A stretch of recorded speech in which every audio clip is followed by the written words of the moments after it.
किसी ने बोला तेरे को वीडियो बनाने के लिए? अपोलॉजी लेटर मेरे को दे दे, तेरे इंसिडेंट रिपोर्ट बनेगी, तेरे को सस्पेंड करेंगे आज ही, कंसर के पास भेज दे तेरे को। अभी हाल में हमारे देश के पंजाब प्रांत के चंडीगढ़ विश्वविद्यालय में एक छात्रा द्वारा अश्लील फोटो दूसरी छात्राओं का लेकर उसे वायरल करने का मामला सामने आया है और इस मामले ने देश को एक बार फिर से सोचने के लिए विवश कर दिया है। इस मामले में यह बात छनकर सामने आई है कि एक छात्रा ने अपने यहाँ पढ़ने वाली दूसरी छात्राओं के अश्लील फोटोग्राफ्स लिए और उसे वायरल कर दिया, अपने दोस्तों के पास भेज दिया। अब इस घटना के बाद से ही विश्वविद्यालय प्रबंधन और पुलिस दोनों ही मामले को दबाने में लगा हुआ है और यह कह रहा है कि उसने अपनी ही अश्लील फोटो वायरल किए थे अपने बॉयफ्रेंड को। अब इस घटना के बाद कई चीज़ें हैं जो हमें सोचने के लिए मजबूर कर देती है और सबसे बड़ी बात तो यह कि यह घटना कोई पहली घटना नहीं है और यह घटना अंतिम घटना नहीं हो पाती है। इसके पीछे क्या कारण है और फिर जब तक इसके कारणों पर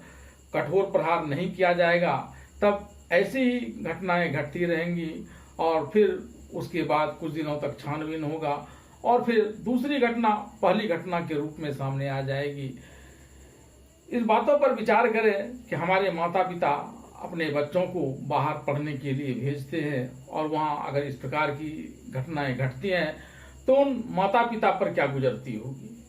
और उनमें से माता पिता को भी सोचना होगा कि वे अपने बच्चों को किस प्रकार के संस्कार देते हैं जो आगे चलकर उनके बच्चे इस प्रकार के कुकृत्यों में लग जाते हैं। तो एक सवाल तो यह है, ऐसे माता पिता को भी अपने संतानों के कुकृत्यों का फल भोगना पड़ेगा और हमारे देश को भी, क्योंकि इस कुकृत्य के पीछे की मानसिकता क्या है इसका पता लगाना जरूरी है।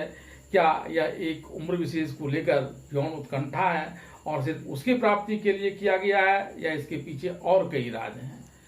सिर्फ ये बातें होती तो कानून यह भी इजाज़त नहीं देता है कि कोई छात्रा अपनी ही अश्लील फोटो को वायरल करे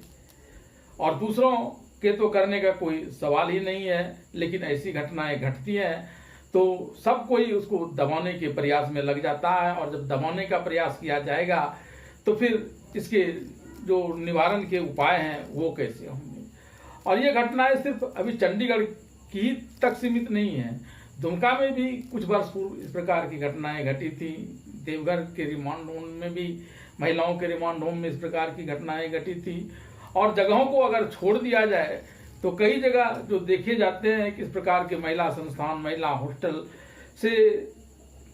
देह व्यापार का धंधा भी बखूबी चलता है, जबकि वहाँ इसको रोकने वाले कई पदाधिकारी होते हैं, लेकिन वही पदाधिकारी इन कांडों में संलिप्त होते हैं। इन सभी चीज़ों पर विचार करना जरूरी है, क्योंकि जब तक इस पर विचार नहीं होगा तब तक इसका समाधान भी नहीं निकलेगा और दबाने का प्रयास तो हरगिज ही नहीं किया जाना चाहिए। हाँ, ऐसे मामलों में इन संस्थानों में खास करके विशेष रूप से जो कैमरे हैं वो लगाए जाने चाहिए ताकि इस प्रकार के मामले का उजागर हो सके और इसके लिए निजता का एक उदाहरण दिया जा सकता है कि निजता का उल्लंघन हो रहा है, लेकिन जहाँ एक से ज़्यादा लोग रह रहे हों वहाँ फिर निजता कैसी। और ऐसे अपराधों की जहाँ संभावना ज़्यादा होती है वहाँ फिर सीसीटीवी कैमरे क्यों नहीं लगाए जाएं, गुप्त कैमरे क्यों नहीं लगाए जाएं, यह भी सोचना जरूरी होगा। और सबसे बढ़कर यह तो ऐसे मामलों को दबाने की जगह इनमें आखिर कौन कौन से हैं, सिर्फ कुछ छात्राओं के बल पर तो ऐसे काम नहीं हो सकते। हमारे यहाँ जो पोर्न फोटोग्राफी का धंधा चलता है उसमें भी पैसे दिए जाने की बात आती है, उनका भी एक रैकेट चलता है और वो रैकेट ऐसे संस्थानों में, छात्राओं के संस्थानों में जो महिला बाल सुधार गृह हैं उसके यहाँ और कई दूसरी जगह पर अपने रैकेट को फैलाते हैं, लोगों को अपने चंगुल में फंसाते हैं और फिर उससे ये धंधा करवाते हैं। जब तक उन तक हमारी पहुंच नहीं जाएगी, पुलिस उनको पकड़ करके जेल में नहीं डालेगी, तब तक ऐसे अपराधों पर रोक लगना संभव नहीं। या देखना हमारे जांच एजेंसियों का काम होगा,